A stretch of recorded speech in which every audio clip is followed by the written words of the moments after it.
If you took the CRAP out of my diet, there wouldn't be very much left at all. Hips don't lie. All right, thanks very much for that, Layla. With as much as 62% of New South Wales in drought, there's no doubt Aussie farmers need our help, and they need it now. The Daily Telegraph, Commonwealth Bank, 2GB and the Australian Farmers Federation are doing something about it. They've come together with We're for the Bush. It's a campaign to transport 123 tonnes of hay from southern New South Wales to the drought-affected north. And joining us now from Corowa is farmer Derek Scone. G'day, Derek. Good morning to you. We can see the truck in the background and we can see you're for the bush. Where's this hay headed? Good morning, Cameron. Look, this hay is headed for Walgett. We've been busy here since 6 o'clock this morning loading, and you can probably hear the tractor in the background still loading. Yes, indeed. 123 tonnes will help, but of course it's not the answer to the whole plight that many parts of New South Wales and beyond find itself in. Do you think that the government needs to do more to help drought-stricken farmers? Look, Cameron, it's a very difficult situation.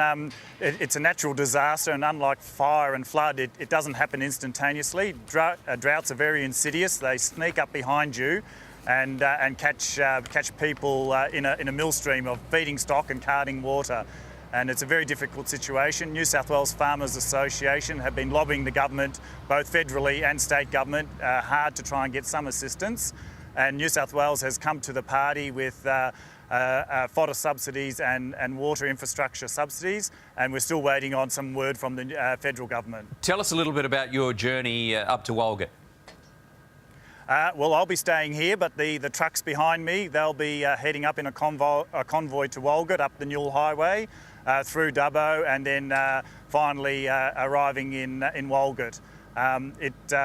It's over 120 tonnes of hay, and while it probably won't go far, it'll be a big morale booster, not only just for the farmers but also for the townspeople of Walgett that rely heavily on the rural income. And of course, on the way, you're doing a lot to raise awareness and to raise money, which is very badly needed. I believe about $780,000 has been raised so far. Yes, look, I'd really like to thank all the major sponsors, the Commonwealth Bank, 2GB, the Daily Telegraph and yourselves, plus all your listeners and viewers who have contributed so generously to the Peel.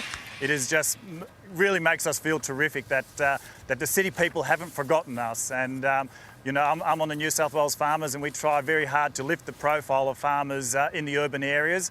And we feel when we see the generosity that has been outpouring, then we really feel that we've done our job well. What are the farmers in your district saying? Corowa there on the banks of the Murray, it's an iconic part of the country, but it's really going through tough times.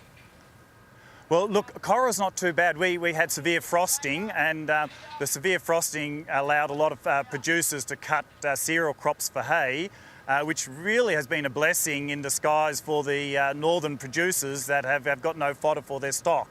So there was a lot of cereal crops that were cut for hay, and that has enabled us to send that in this convoy up to northern New South Wales. It's a great-looking truck. How long is the trip going to take? Look, I think it'll be 6 hours, at least 6 hours to Dubbo, and then probably another 6 hours past that to Walgett, plus the rest breaks that are mandatory for their log books in between. So, it'll be a long journey for everyone, and it'll be really anticipated by the time they arrive in Walgett. OK, well, I'm sure a lot of people will come out and give the truck a wave and donate some money as well, because it's real assistance that's needed, and we hope to generate a bit of interest for you, Derek. Thank you very much, Cameron. All right, Derek Scone there, and we're for the bush, Layla, and we'll tell people throughout the program how they can help.